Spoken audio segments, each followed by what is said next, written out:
Hey everybody, I've been getting a lot of requests to do a tutorial on how I color with Copic markers.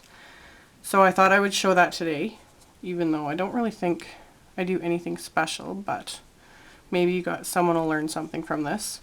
So what I've done is I've stamped my image from the Ginger Snap Spring Thing set with Memento Tuxedo Black ink onto CC Designs white cardstock, and I will include links to everything on the sidebar. I'm starting with E50.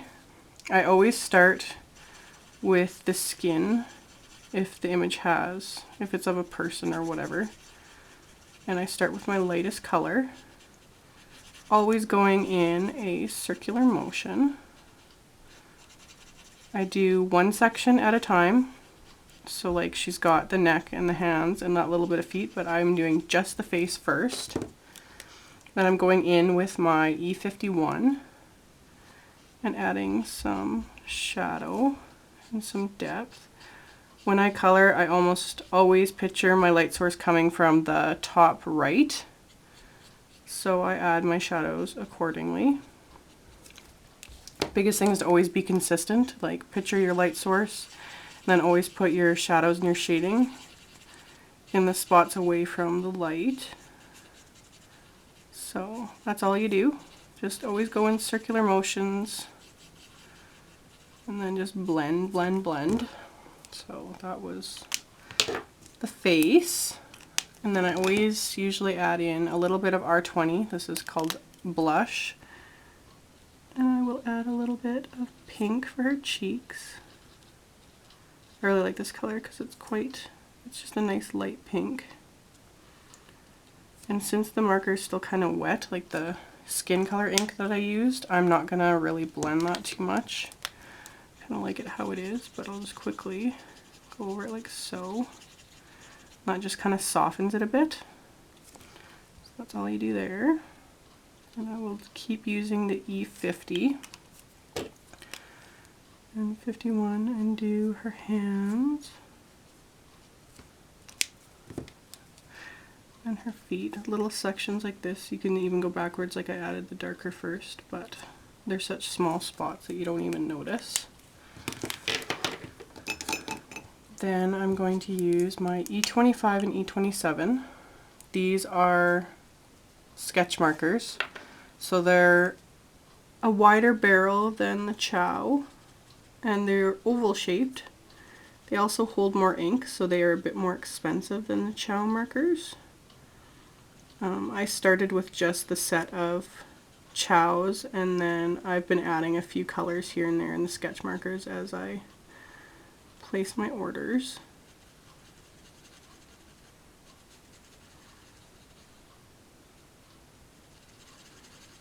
Generally you can use 3, sometimes I've even used 4 colors on a section to blend and get definition, but for the most part I stick to just 2 because it's quicker.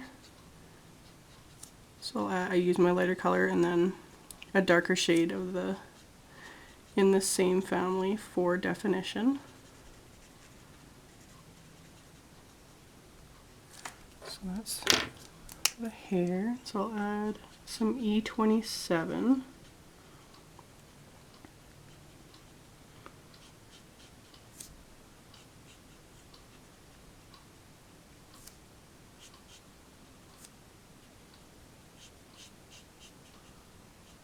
And it doesn't have to be perfect since you're going back in with the lighter color to blend.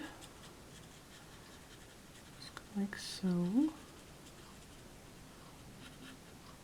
See, you can't even tell any spots that might not have been colored just so. They just get blended out. For the most part, I usually just use my lighter colored marker to do all the blending. The actual colorless blender I don't use as often. I use it more to push away color where I don't want it, which I can show you. Okay, like right here you can see I went outside the lines a bit, so I would use my colorless blender to kind of push the color deeper into the cardstock. Like that. There we go. So you can't even tell. And I'm going to go back with my R20 and color in the ears. And then on white sections, what I usually do is I take my BG10, this is Cool Shadow, and just do a light sort of outline. And I don't even outline the entire area. And same thing. I colored a little bit over into the ears with the brown, but with this lighter color, I can just lightly push that away and you can't even tell. That's another reason why I love these markers, because it's kind of hard to screw up with them. So just do that.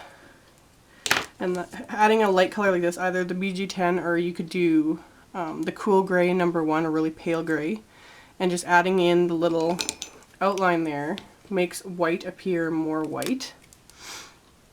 Now for her shirt, I'm using YG11 and just going in a circular motion, coloring in her whole shirt like so. And then for the darker color, I chose YG06. It's not in the same little section of the markers as this is a 06 and this is a 11, but when I did my little swatch, they're still similar shades of green. So I'm going to use them anyway because I'm going to blend them together. Right there it's pretty dark, but I'm going to take the YG11 and just blend it all together like so. And just go in little tight circles. You push the color around.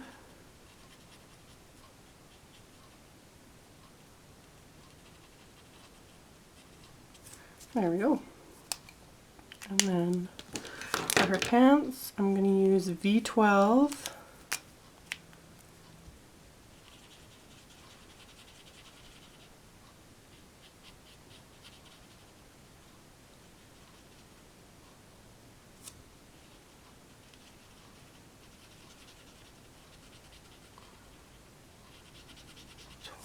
And then the V15. Just add in darker shading. And if you work quickly while the marker is still wet on the paper, it really does blend a lot easier, but even if it has dried, it just takes a little bit more coloring to blend colors, but it's not that difficult. But that's why it's always best to kind of work in sections. So that's her pants.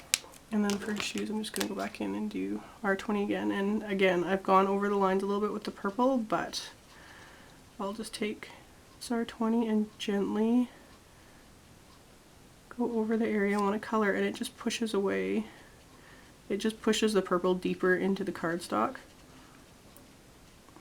So then you can't even really tell that I went over the lines. Okay, and one other little tidbit I will point out. Both the sketch and the chow, I assume the original ones do it too, I just don't have any original markers. They have lines on them, dark gray lines there and there, and that they also have little diagrams. But when you're just grabbing a marker, look for the dark gray lines. That is where the brush end is, like so. And then on the opposite side, the sketch and the chow have the same marker ends. They have the brush end on the one side and then this chisel end. I rarely use the chisel end at all. I always just use the brush. So there's a comparison of the size. And yes, my nails are totally opposite. I was doing them. I started changing them last night and I haven't got around to finishing. But that is how I color with my Copics.